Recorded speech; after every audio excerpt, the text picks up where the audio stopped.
Bonjour, ici Sophie Marchand du CFO Masqué. Aujourd'hui, je vous présente une capsule qui va porter sur les contextes d'évaluation en langage DAX. Alors, le langage qui est utilisé par les solutions Power Pivot et Power BI notamment, et qui signifie d'ailleurs Data Analysis Expression. Alors, il y a beaucoup à dire par rapport au langage DAX. Je veux me concentrer dans cette capsule sur les contextes d'évaluation. Et évidemment, pour bien comprendre les contextes d'évaluation, il faut que vous ayez déjà commencé un peu à jouer avec Power BI ou Power Pivot et commencer à créer vos propres mesures. Et les contextes d'évaluation, c'est quelque chose d'assez subtil. Et même pour les personnes qui utilisent le langage DAX quotidiennement, il y a toujours des bons défis à appliquer ces notions-là. Mais quand on les maîtrise, ça nous permet quoi? Ça nous permet de créer des visualisations de données vraiment intéressantes et avancées, et surtout qui vont générer les bons résultats et qui seront automatisés, là, c'est-à-dire qu'à chaque fois qu'on va ajouter des données, ajouter des filtres, ça va présenter le bon résultat. Alors, il y a déjà quelque temps, assez longtemps de ça, j'avais publié sur le blog un article qui était en 3 sections, en fait 3 articles, c'est une série de 3 articles qui s'intitulait « Les 15 erreurs courantes chez les débutants en Power BI ». Alors, voilà ici, vous avez le 1, 2, 3.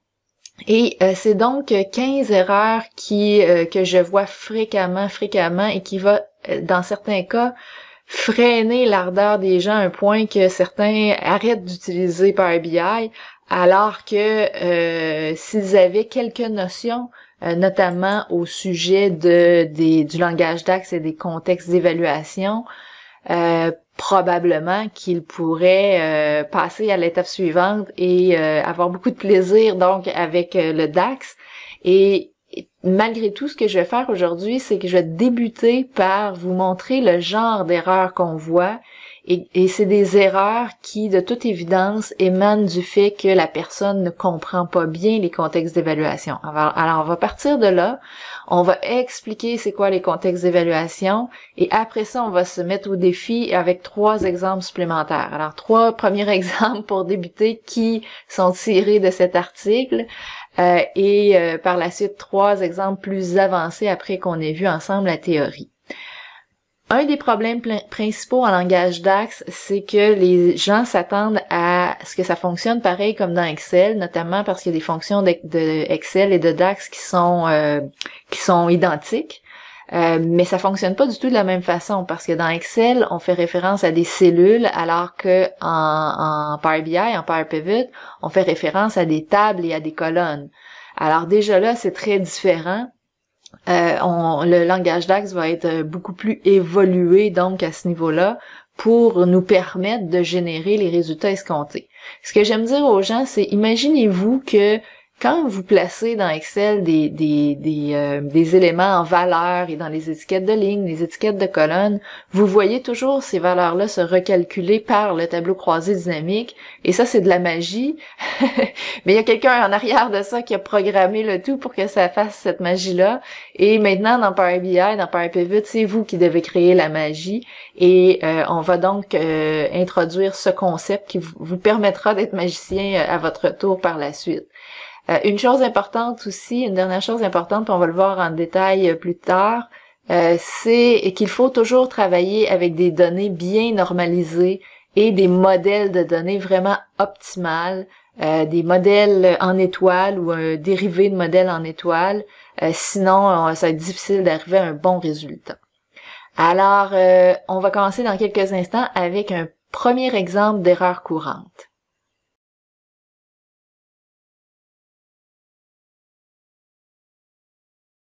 Alors, l'exemple avec lequel j'aime débuter, c'est l'erreur que les débutants font souvent, qui est d'ajouter inutilement des colonnes calculées.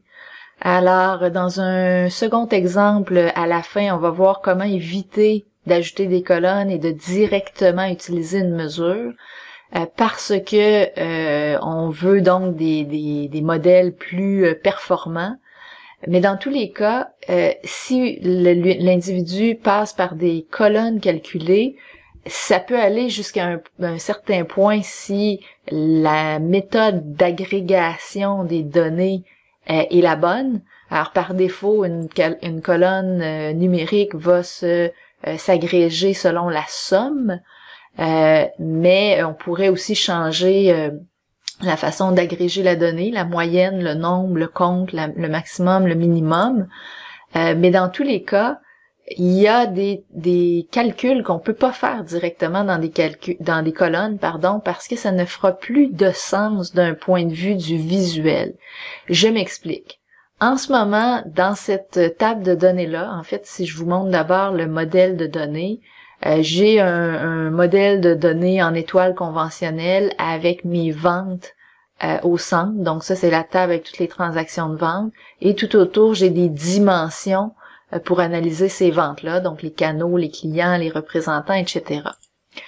Dans ma colonne dans ma table, de vente comme telle, vous voyez, j'ai une colonne vente. Et là, il y a eu des colonnes calculées. On va en reparler tantôt de l'intérêt ou non d'insérer ces colonnes-là. Mais le débutant, c'est ce qu'il va faire. Dans la table, j'avais des ventes, mais j'avais pas de coût unitaire. En fait, j'avais pas de coût total, donc je pouvais pas avoir ma marge.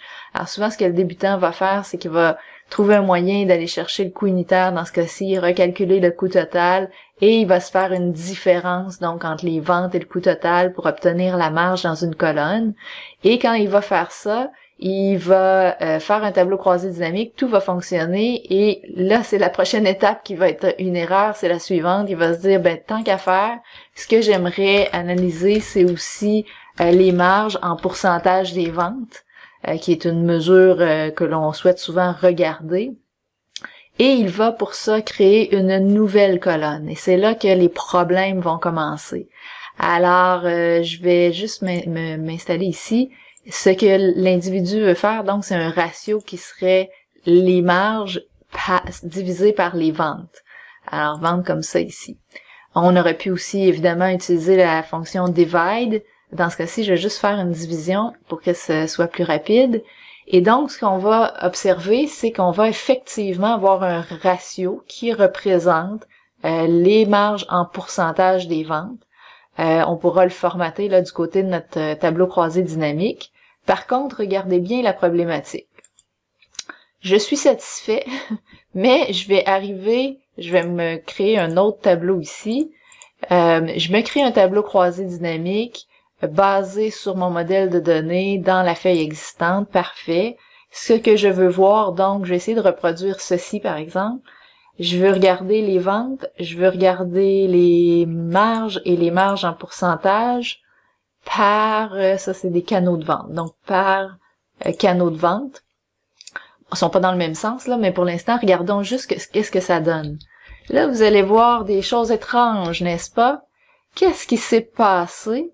Il s'est passé que par défaut, cette mesure-là, elle fait la somme. La colonne, quand on la met dans un tableau croisé dynamique et qu'on la regarde selon une certaine dimension, ici la dimension des canaux de vente, eh bien chacune des lignes dans la colonne s'est additionnée. C'était la méthode d'agrégation, c'était la somme par défaut. Et donc, on se retrouve avec des valeurs qui font absolument aucun sens. 413%, 1412%. Ça s'additionne pas des pourcentages pour des ratios. Et ce n'est pas non plus une moyenne. C'est plutôt une moyenne pondérée. Alors, on ne peut pas simplement faire des colonnes, ajouter des colonnes indéfiniment pour tous nos besoins. Ça, c'est la première chose qu'il faut vraiment réaliser. Si on comprend pas bien ça, on peut difficilement aller plus loin. Alors, au lieu de faire une colonne, ce que l'on va faire, c'est une mesure. Et là, si on regarde la mesure ici, elle fait quoi? Elle fait la somme de la colonne marge sur la somme de la colonne vente. Alors, quand je vais avoir un filtre qui va être appliqué sur cette table-là, ça va réduire le nombre de lignes dans la table, peut-être parce que le filtre va être sur une année particulière ou sur un canal de vente, comme on a vu, particulier. Et une fois que la table va être filtrée, ça va faire la somme des éléments restants dans la colonne marge et la somme des éléments restants dans la colonne vente. Alors, cette mesure que j'ai insérée ici, c'est ce qu'elle fait, et c'est cette mesure qui est utilisée ici.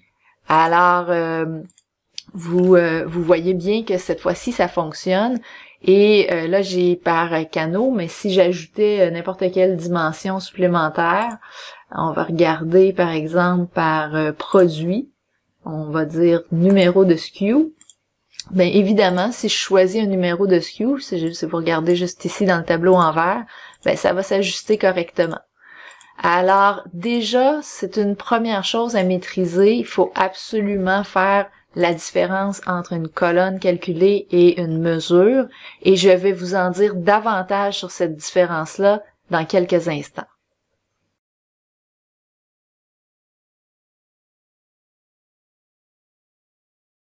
Alors, on a vu un bel exemple où on peut pas indéfiniment ajouter des colonnes dans nos tables pour faire nos calculs. Dans certains cas, ça fonctionnera tout simplement pas. C'est pas la logique de calcul que l'on souhaite. Et donc, dans ce cas-là, on va prendre des mesures. D'ailleurs, la meilleure pratique d'affaires, c'est toujours d'utiliser des mesures et de garder les colonnes calculées en dernier lieu, si vraiment on n'a pas d'autre façon de procéder. Qu'est-ce qu'il faut savoir par rapport aux colonnes calculées et par rapport aux mesures? Ben, j'en ai mis un résumé ici. Les colonnes calculées, c'est des colonnes calculées donc qui vont générer des valeurs dans une nouvelle colonne. On l'a vu dans notre exemple d'une table de données. Et elles doivent ensuite être considérées comme n'importe quelle autre colonne d'une table. Ça veut dire qu'elles occupent de la place physiquement dans le fichier. Ça l'alourdit le fichier. Alors, ça peut par la suite être utilisé dans un tableau croisé dynamique au même titre que n'importe quelle autre colonne. Ça veut dire une colonne qui serait dans mes données sources ou une colonne, par exemple, que j'aurais créée avec Power Query. Et évidemment, dans mes mesures, je vais pouvoir référer à ces colonnes-là. Alors, les colonnes calculées, au final, elles ont le même comportement que n'importe quelle autre colonne. Et surtout, ce qu'il faut retenir, c'est qu'elles occupent de la place physiquement dans mon modèle. Ça va donc alourdir le fichier. Les mesures, elles ne sont pas définies dans une colonne. Vous l'avez vu dans Power Pivot, c'est calculé dans la zone du bas. Dans Power BI, c'est calculé autrement. On va voir les deux. Je vais jouer autant avec Power Pivot que Power BI aujourd'hui. Et le résultat est évalué lorsqu'elle est placée dans une zone de valeur du tableau croisé dynamique ou d'une visualisation. Donc, lorsqu'elle est placée dans un contexte de filtre. Un contexte de filtre, ça fait partie des contextes d'évaluation qu'on va voir aujourd'hui ensemble. Alors, du moment qu'on l'utilise dans une visualisation ou dans un tableau croisé dynamique, elle va regarder c'est quoi le contexte et elle va proposer donc le bon résultat selon le contexte de filtre. On va revenir là-dessus dans un instant, mais ça veut dire ici que c'est recalculé à chaque fois. Si je ne l'utilise pas dans aucune visualisation ou dans aucun tableau croisé dynamique, ben c'est tout simplement pas calculé. Donc, ça n'occupe pas beaucoup d'espace physique. Par contre, ça peut prendre un certain temps la mise à jour, notamment quand on change les filtres d'un rapport, surtout si on a beaucoup de filtres, ben faut que ça se recalcule selon tous les filtres du rapport. Donc évidemment de ce côté-là, il va y avoir un certain délai par moment. Et donc les mesures peuvent être utilisées dans les tableaux croisés dynamiques et les visualisations au même titre que n'importe quelle autre valeur, colonne, etc.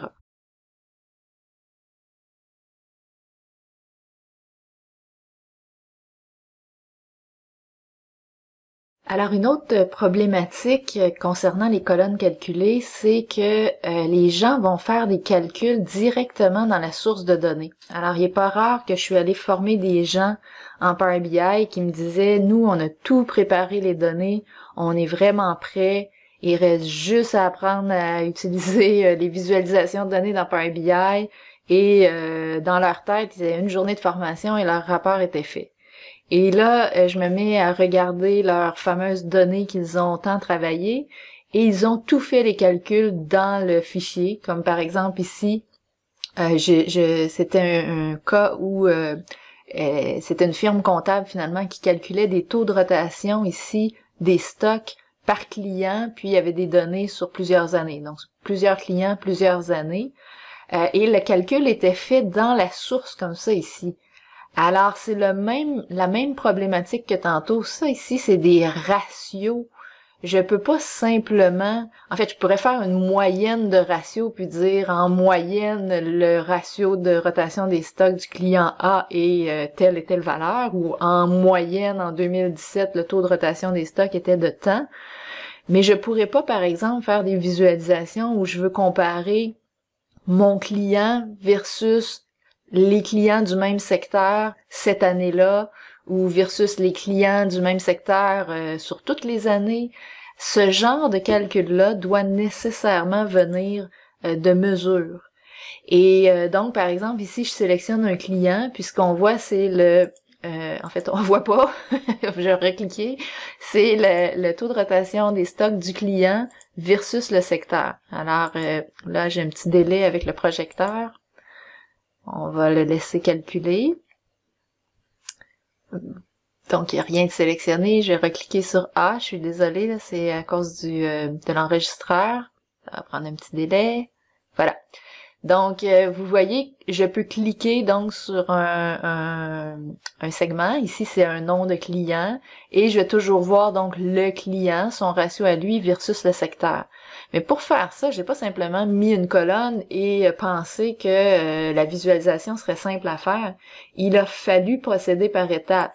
Il a fallu d'abord et avant tout se créer une mesure qui est l'inventaire de début, qui fait simplement la somme des inventaires de la colonne inventaire de début. Même chose pour la fin.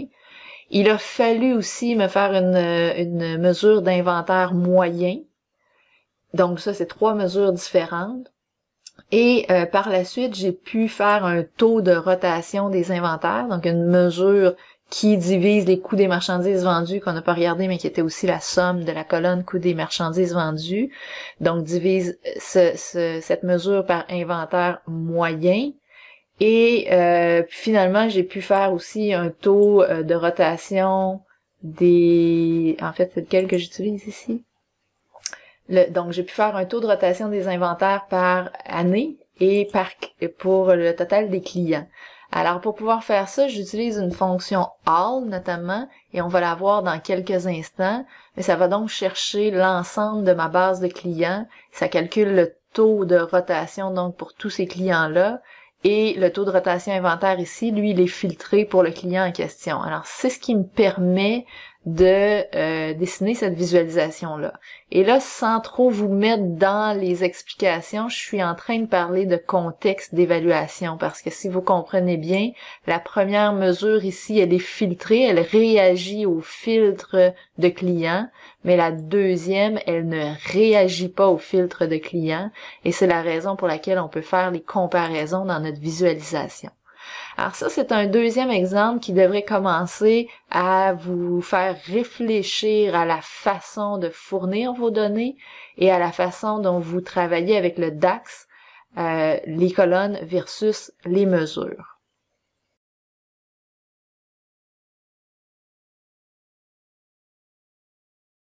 Alors, une erreur fréquente avec les débutants en langage DAX, c'est de ne pas normaliser assez les données. Alors, je vais juste vous montrer ici ce qui s'appelle tableau pivoté. Cette table-là, donc, montre des résultats de vente par année pour une filiale. Et là, les gens importent une table comme ça dans Power BI. Ça, ce n'est pas normalisé. Ce que l'on souhaite plutôt, c'est une table comme ceci.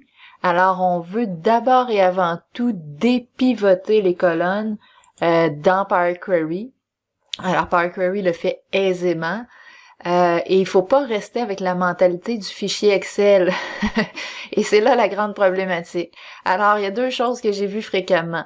Les gens vont travailler donc à partir de ce tableau que j'ai appelé pivoter et ils vont glisser simplement les années qu'ils ont besoin. 2018, 2019, mettre ça dans le graphique. Mon Dieu, c'est donc bien simple Power BI. Et là, arrive 2020 et ils disent, ah, mais mon Dieu, faut que je refasse tout mon rapport. Mais ça n'a pas de bon sens. Ben, c'est vrai que ça n'a pas de bon sens parce que c'est pas fait de la bonne façon. Alors, là, il y a des gens qui ont compris qu'il fallait pivoter. Alors, plutôt que de travailler avec le tableau comme ça, ils ont pivoté, en fait dépivoté, devrais-je dire, la colonne. Et là, on se retrouve avec les années, les valeurs, c'est très bien. Mais ils refont l'erreur au niveau de la mesure en DAX. Donc, au lieu d'avoir une mesure vente et une mesure vente année précédente qui s'ajusterait selon l'année sélectionnée, ils vont recréer une mesure calculate vente pour l'année 2018, même chose pour 2019, et ils vont glisser ça dans le tableau. On revient à la même problématique. Quand vous allez vouloir regarder 2020 versus 2019, il va falloir refaire toutes les visualisations. Alors, ce n'est pas dynamique. Ce que l'on souhaite plutôt, c'est utiliser des mesures. Par exemple, ici, j'ai ma mesure qui s'appelle vente brute. Peu importe comment elle a été calculée, il y a quelque part dans mon modèle une mesure vente brute et il y a une mesure vente brute en précédent qui simplement prend ma mesure vente brute et regarde une année plus tôt. Et ça réagit au filtre du rapport. C'est-à-dire qu'en ce moment, j'ai 2015, quand je vais mettre 2014, mes ventes brutes en précédent et l'écart entre les deux va changer. Alors, ça répond au filtre, c'est dynamique. Et donc, ça introduit bien notre sujet d'aujourd'hui, les contextes d'évaluation, puisque parmi les contextes d'évaluation, on retrouve le contexte de filtre. Et c'est ce que l'on veut, que nos mesures soient recalculées de la bonne façon selon les filtres qui sont actifs dans notre rapport notamment.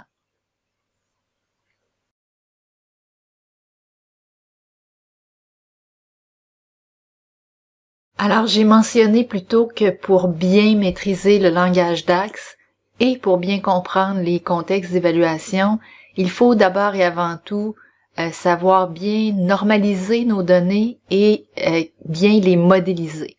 Alors, le modèle de données que l'on vise, c'est le modèle en étoile. Je dirais c'est dérivé parce que c'est souvent très difficile d'aboutir avec un schéma en étoile seulement.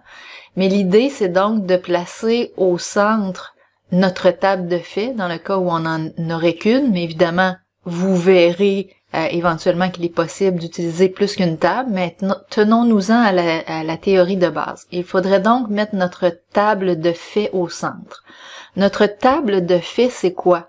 C'est la table dans laquelle vous allez avoir toutes les transactions, c'est-à-dire toutes les valeurs que vous voulez analyser.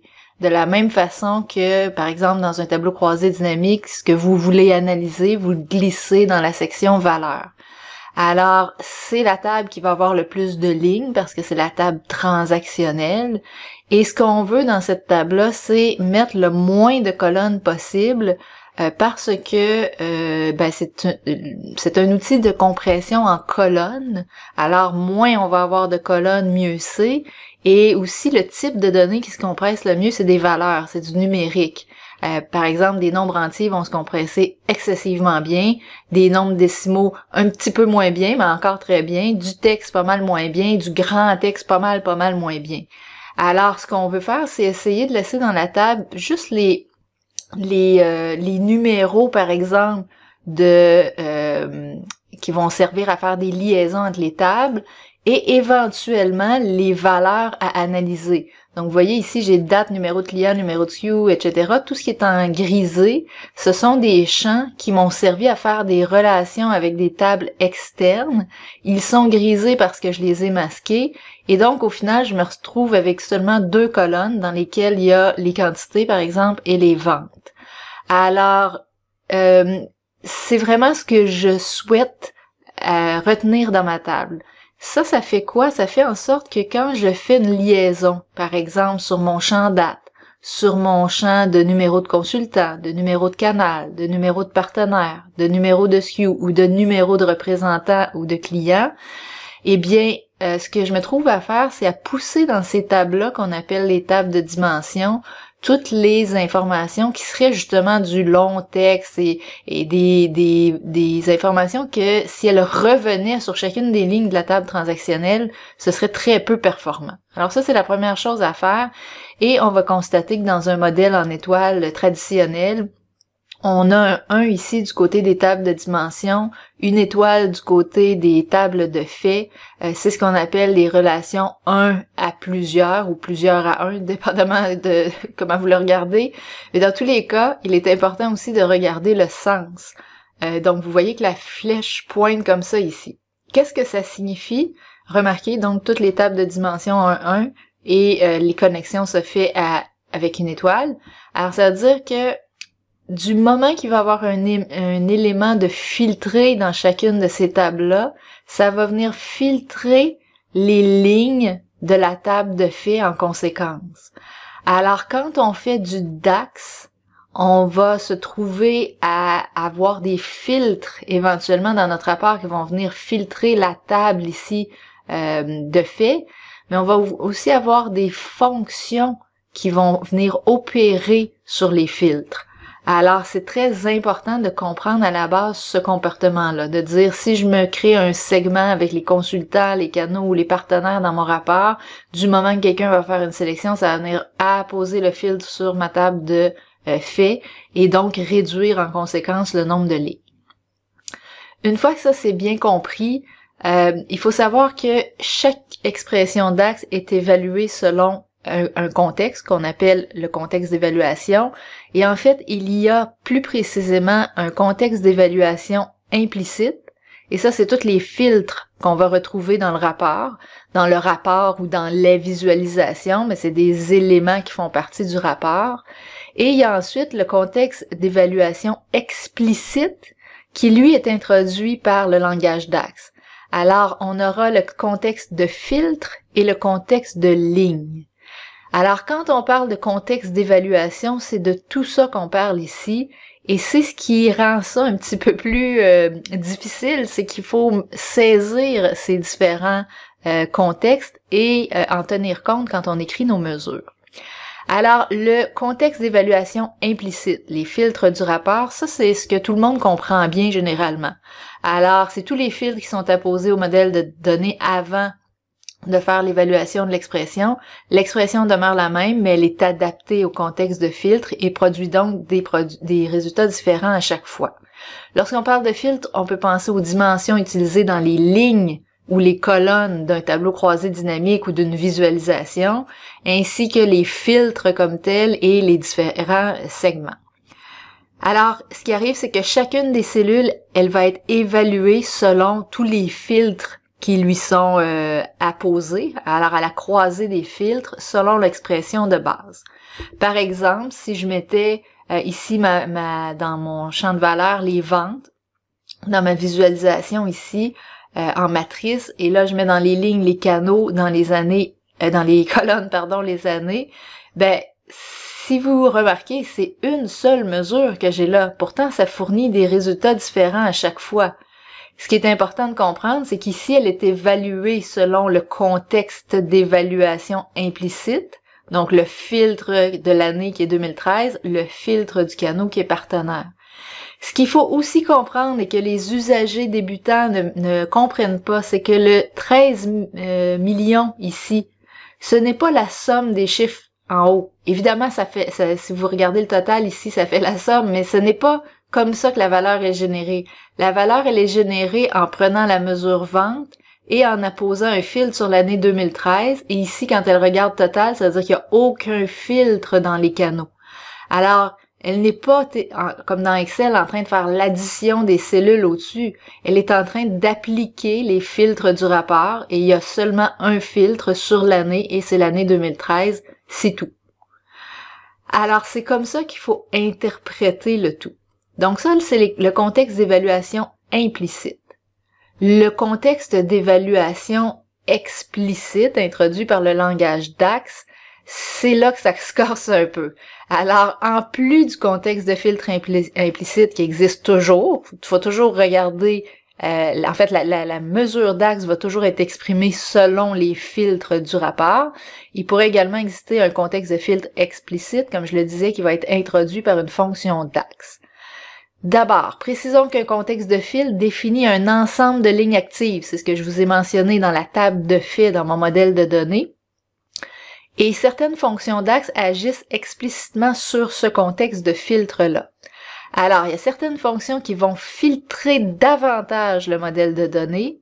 Il y a d'autres fonctions qui vont modifier le contexte de filtre, donc le contexte de filtre du rapport. Et il y en a d'autres encore qui vont complètement ignorer le contexte de filtre du rapport. Alors, ça, c'est trois choses très différentes et il faut savoir chacune des fonctions qu'on utilise, qu'est-ce qu'elles font. Et si on ne le sait pas, ben on va vraiment tourner en rond. Alors, c'est très, très important de faire la différence. Il y a également, on l'a vu, un contexte de ligne explicite qui peut être présent. Et ça, c'est quand l'expression en DAX, si vous pouvez la mettre dans une colonne calculée et que ça se calcule correctement, ça veut dire qu'il y a un contexte de ligne. Si vous n'êtes pas capable de faire ça, c'est qu'il n'y a pas de contexte de ligne.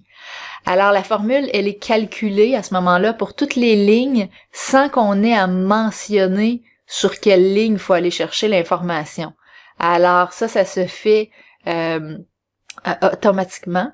Et donc, le contexte de ligne, c'est souvent celui qui est plus difficile pour les gens à maîtriser. Et on verra un exemple dans la dernière section de cette capsule. Alors, avant d'aller plus loin, je vais faire déjà une petite démonstration avec la mesure de somme, la fonction somme, comme ça ici, qui est une mesure donc d'agrégation. On va agréger la colonne de vente en faisant la somme. Et on va ensuite comparer le tout avec la fonction SUMX, qui elle, vous voyez là, le contenu de la formule c'est un peu différent. J'ai d'abord une table et ensuite une colonne. Et il y en a une qui va fonctionner donc avec le contexte de filtre et l'autre le contexte de ligne. Et dans un SUMX, ce qu'on se trouve à faire dans le fond, c'est comme une colonne virtuelle, c'est-à-dire que physiquement, on viendra pas calculer une colonne, mais ligne par ligne, ça va faire un calcul qui ne s'insérera pas dans le modèle de données comme tel, et une fois que ces calculs-là sont faits, ça va faire une agrégation de cette colonne-là, dans ce cas-ci, une somme. Alors, toutes les fonctions d'agrégation régulières, la somme, la moyenne, etc., il y a son équivalent avec le X à la fin. Ça, c'est vraiment pour des fonctions donc qui sont itératives, comme la fonction, dans ce cas-ci, SUMX. Alors, les deux vont ramener le même résultat, on va avoir le même chiffre qui va être calculé, mais ça se fait de façon différente. Et on va se demander donc pourquoi je ferais celui-là qui semble plus compliqué alors que celui-là est simple. Ben, je vais vous donner un exemple très clair de ça dans quelques instants. Alors, quelques notes sur le contexte de ligne parce qu'on va y revenir plus tard, alors retenez ça. N'importe quelle référence à une colonne dans une expression DAX implique un contexte de ligne pour aller chercher la bonne valeur. Alors, si je n'ai pas de fonction d'agrégation autour d'une colonne dans une fonction, ben c'est nécessairement parce que je suis dans un contexte de ligne et qu'il faut que j'aille chercher la valeur sur la ligne active, sur la ligne où je me trouve. Donc c'est la raison pour laquelle vous allez avoir une erreur si vous utilisez ça puis que vous n'êtes pas dans un contexte de ligne. Le contexte de ligne, il ne tient pas compte des relations entre les tables. Alors si on veut en tenir compte, il va falloir de façon volontaire utiliser des fonctions DAX qui vont en tenir compte. Et les colonnes calculées, bien évidemment, créent automatiquement des contextes de lignes, donc lignes individuelles. Alors, voilà, je vais vous faire un exercice dans quelques instants de la fonction SUM versus la fonction SUMX.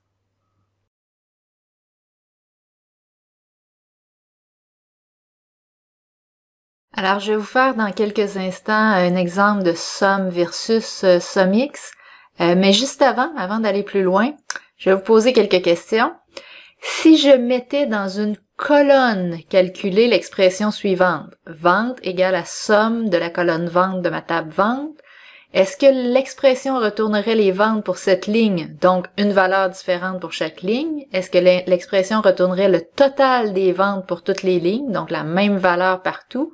Ou est-ce que l'expression retournerait une erreur? Il n'est pas possible d'utiliser une somme à l'intérieur d'une colonne calculée. Je vous laisse y réfléchir quelques minutes et on regardera la réponse ensemble par la suite.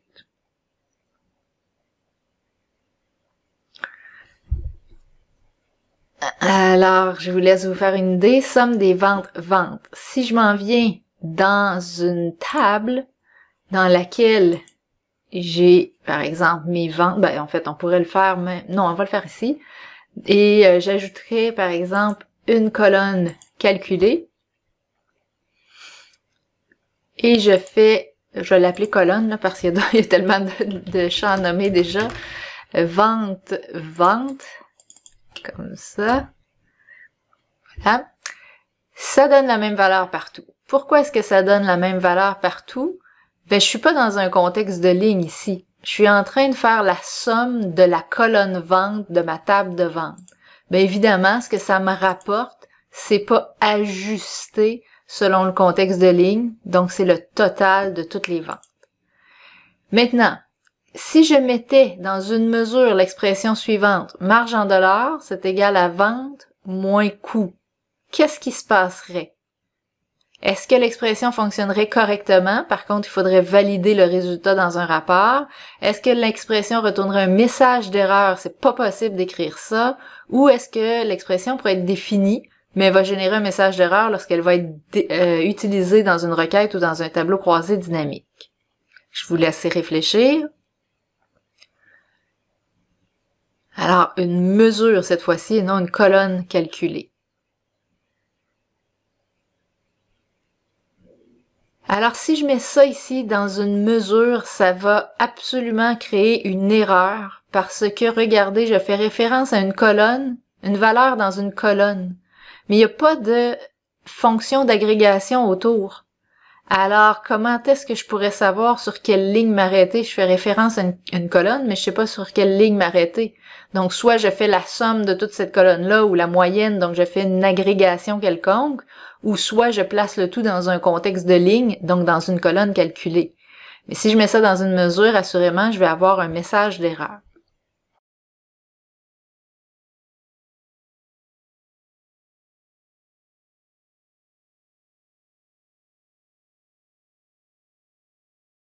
Alors, on va maintenant voir la différence entre somme et SOMX. Et avant toute chose, je voudrais montrer la table de vente. Alors, la table de vente initiale, elle s'arrête en fait ici. Alors, les valeurs, il y a les quantités et les ventes. Le reste des colonnes, c'est celles qui sont cachées, c'est celles que j'ai montrées dans le modèle de données plus tôt. C'est les clés pour faire les relations avec les tables de dimension. Ici, j'ai ajouté des colonnes calculées et l'objectif, c'est justement de vous montrer que ce serait pas nécessaire et comme il est mieux de ne pas ajouter des colonnes calculées, eh bien, on va voir donc la façon de le faire. Alors, les coûts unitaires ne se trouvent pas dans la table de vente, mais si je veux pouvoir calculer les marges, j'en ai besoin, donc ça c'est une table par transaction, donc j'en ai besoin transaction par transaction en fonction donc du numéro de SKU ici. Il y a donc une table de produits avec les numéros de SKU et dans cette table-là, on va retrouver notamment le taux vendant et le taux coûtant. Alors, l'idée, si on veut utiliser une colonne calculée, c'est d'aller chercher le coût unitaire correspondant au numéro de SKU. Et ça, on va pouvoir le faire ici avec la fonction related en allant regarder la colonne taux coûtant de la table dim SKU. Et la fonction related, elle lit à travers la relation qui était faite entre ces deux tables-là par le numéro de SKU. Autrement dit, elle va aller voir le SKU numéro 15, c'est quoi son taux coûtant. Et là, comme vous avez juste des 15 ici, c'est toujours le même taux coûtant pour l'instant. Et là, dans la colonne à côté, ben, vous pourriez faire les coûts totaux en les multipliant par les quantités et éventuellement calculer vos marges. Mais ça, comme je viens de le dire, ça nécessite d'ajouter 3 colonnes alors que c'est pas nécessaire de le faire. Et je vais l'illustrer donc en utilisant la fonction somme et la fonction SOMX. Et je vais vous montrer que ça ramène exactement les mêmes résultats. J'ai placé mes ventes, pas mes ventes, mais mes coûts dans ce cas-ci par canal. Et vous voyez, c'est exactement les mêmes chiffres. Alors, j'ai coût totaux et coût totaux V2. Oups, désolé. Alors, coût totaux, c'est simplement, si on regarde ici, c'est la colonne. Je me suis même pas donné la peine de faire la somme de la colonne. Ça aurait dû être la somme de cette colonne-là, mais si vous regardez, ça c'est une colonne calculée. C'est ma fameuse colonne, donc, qui regarde les coûts unitaires fois les quantités. Mais ça l'a exigé d'abord et avant tout que j'ajoute physiquement une colonne dans ma table de vente qui étaient les coûts unitaires. J'aurais pu éviter d'ajouter cette colonne-là en utilisant une fonction SUMIX. Alors, la fonction SUMIX, si on regarde comment elle fonctionne, il y a d'abord et avant tout une table. On est en train de dire, va dans cette table-là qui s'appelle vente. Une fois que tu vas être là, ligne par ligne, tu vas produire l'expression suivante. Donc, tu vas multiplier les quantités de cette table-là par le taux coûtant de la table DIMSCU. Et là, on utilise encore le related pour aller chercher l'information.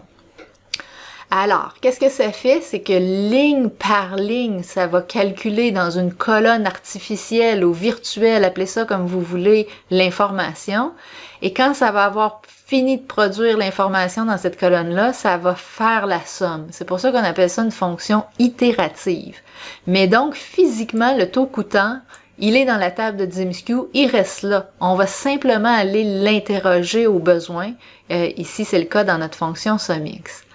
Alors, quand on connaît bien les fonctions, on peut vraiment éviter de faire des colonnes inutiles. Et donc, la fonction SUMIX, c'est une fonction qui répond au contexte de ligne. C'est calculé ligne par ligne et c'est pour ça qu'on appelle ça donc une fonction itérative.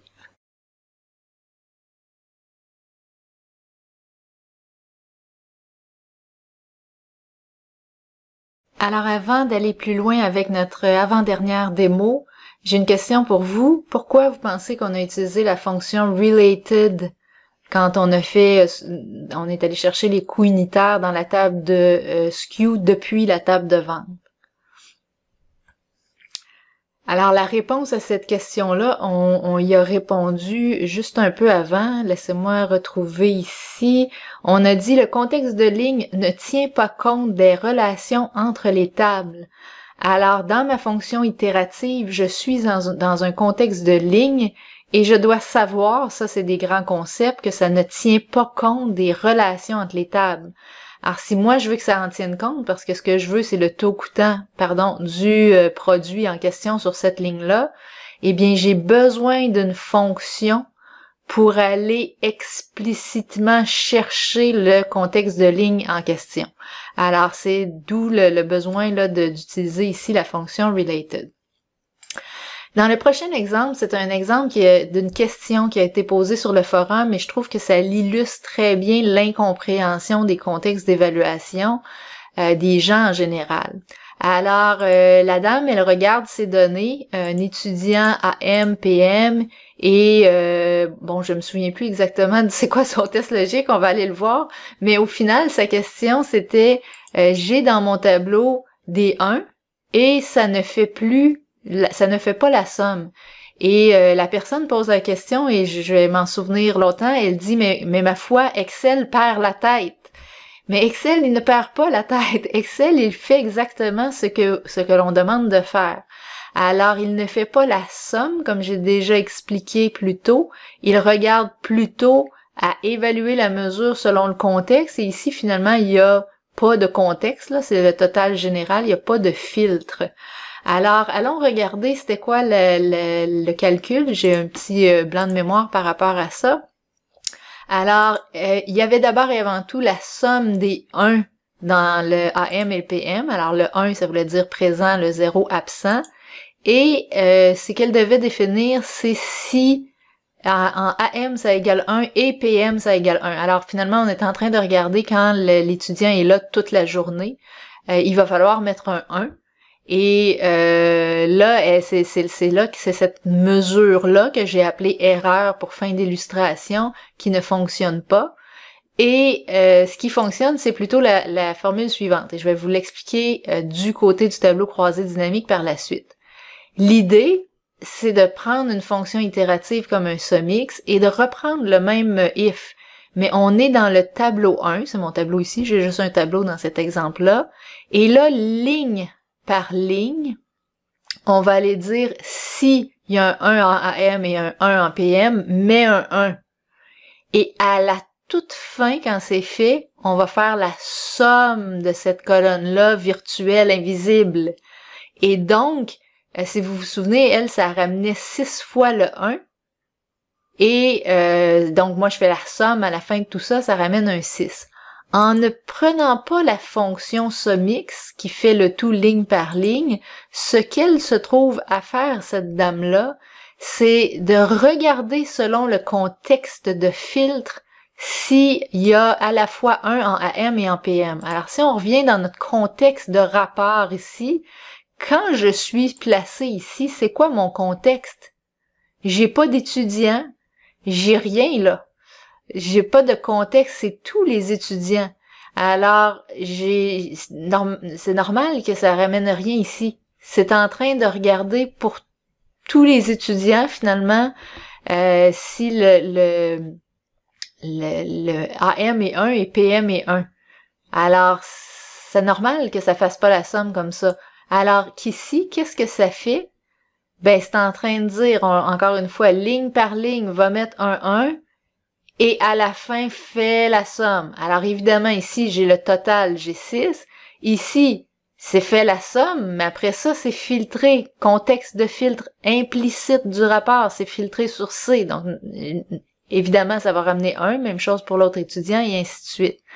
Alors, vous voyez que c'est subtil, la différence entre faire apparaître un 6 et ne pas faire apparaître un 6. Mais vous comprenez aussi que si on ne sait rien du contexte d'évaluation, ce qu'on pense, c'est qu'Excel perd la tête parce qu'il met pas de total, puis on s'attend à avoir un total. Mais ce n'est pas ce que c'est en train de faire. Alors, voilà un exemple qui illustre très bien le contexte d'évaluation.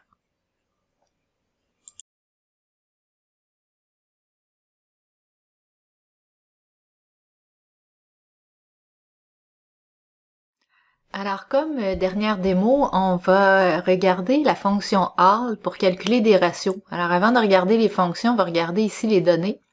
J'ai des données en 2013, des données en 2014. Ça, c'est vraiment les ventes comme telles. Alors, j'ai 13 millions de ventes, 13,8 millions de ventes en 2013, 6,9 en 2014. Et vous voyez, j'ai des ratios par rapport aux ventes de l'année, puis par rapport aux ventes totales. Autrement dit, le 100% ici, c'est finalement 2,5 millions sur le 13 millions. Donc, tout ça ici, ça fait 13 millions. Le 100%, ben c'est chacun de ces chiffres-là sur le total. Donc, on a vraiment, si on faisait la somme de tout ça ici, ça donnerait 100. Alors que le 12,11 ici, c'est le 2,5 millions sur le total des deux années, c'est-à-dire 13 millions plus 6 millions. C'est le total des deux. Alors, si vous regardez à la fin, ça donne pas 100%, ça donne 66,67. Et si vous regardez la même colonne en 2014, ça donne 33,33. Et si vous additionnez 33,33 avec 66,67, ça fait 100% des données. Alors, ça ici, ça se trouve à être les ratios. Donc, le pourcentage du total de l'année. Ça, c'est le pourcentage du grand total des deux années. Et pour pouvoir faire ce genre de calcul de ratio-là, ben il faut utiliser la fonction ALL et comprendre un peu les contextes d'évaluation, qui est vraiment le sujet de notre capsule. Alors, vous voyez, j'ai une mesure qui s'appelle ratio vente catégorie et une autre qui s'appelle ratio vente totale. Alors, ratio vente catégorie, si vous regardez, j'ai les ventes. Alors ça, c'est ma mesure de vente et le contexte de filtre de mon rapport va s'appliquer. Alors, si je place le premier morceau finalement de cette formule-là ici, de mon numérateur, qu'est-ce qu'il fait? Ben, il prend les ventes de 2013 ERP. Alors, il va se filtrer selon le contexte de mon rapport. Et le dénominateur, c'est un calculate toujours sur les ventes, mais attention, on dit prend toutes. All, c'est prend toutes les catégories de SKU. Alors, je prends les ventes qui sont que pour la catégorie ERP et je mets ça, je divise ça sur le total des ventes, toutes catégories confondues. Mais le filtre d'année, lui, continue de s'appliquer sur mon rapport. Ça, c'est le filtre implicite. La différence avec le ratio de vente totale, c'est le suivant, c'est que je dis all ventes, prends toutes les ventes. Alors là, le filtre de l'année, ben il s'appliquera plus. Alors, je vais avoir l'ensemble des ventes de mon rapport. Prends toute la table de vente. Donc, ne fais pas de filtre sur les lignes de ma table de vente. Prends-les toutes et dis-moi donc Dans ce cas-ci, dans le premier ici, 2,5 millions sur le total, combien ça fait en pourcentage du grand total. Alors, encore une fois, c'est une interprétation des contextes d'évaluation et pour pouvoir s'en sortir en DAX, on n'a pas le choix de s'y arrêter et c'est pas quelque chose de facile à acquérir du premier coup. Plus on pratique, plus on voit des situations, plus on peut l'utiliser de façon adéquate, mais c'est pas toujours, on réfléchit pas toujours de la façon optimale du premier coup. Il faut souvent se poser plusieurs questions avant de pouvoir créer la bonne mesure. Par contre, c'est quelque chose d'excessivement stimulant. Alors quand on commence à jouer avec ces concepts-là, et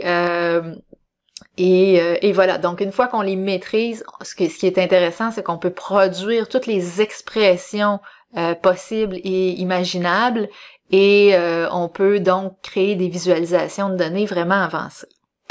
Alors, j'espère que vous aurez apprécié la capsule et dépendamment de la date à laquelle vous l'écoutez, ben sachez qu'on a un webinaire en complément de cette capsule-là, mais le webinaire malheureusement ne sera pas enregistré. Alors allez voir sur notre site, le cfomasqué.com, pour savoir si vous pouvez toujours vous inscrire à ce webinaire. Merci, à la prochaine.